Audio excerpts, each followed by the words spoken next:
So now that we are done with assembly 1, what is up Gateway dudes, it is KJ. We are going to be doing assembly 2 of this series, which looks quite weird. It's really just this guy. Oh, I used a template so it's backwards, but it's fine. It is a rectangular prism with a hole in it that you made, and we're going to attach the two cubes to it, like this and this. So I want you to go to File, New, Standard IAM, and Create. And we're going to go up to Place and find that prism with a hole in it.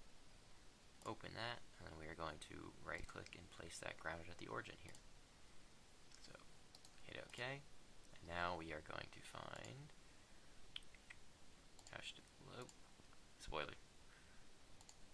Yep, alright, so we're going to find two cubes, cube here, place it, and then place it, right click and hit OK.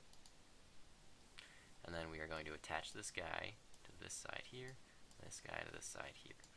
So I want you to open up the constraint tool, and I want you to start with mating this side, though this face here, with this face here, and then this face here with this one.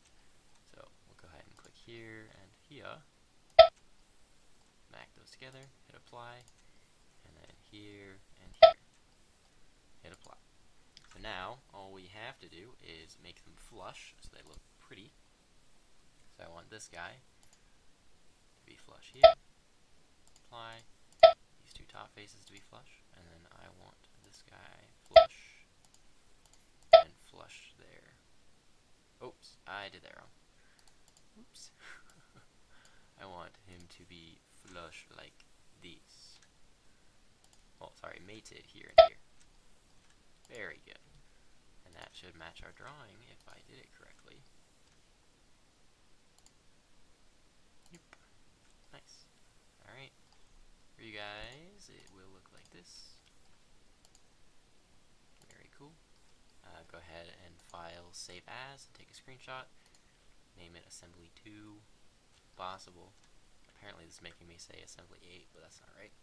And then move on to assembly 3.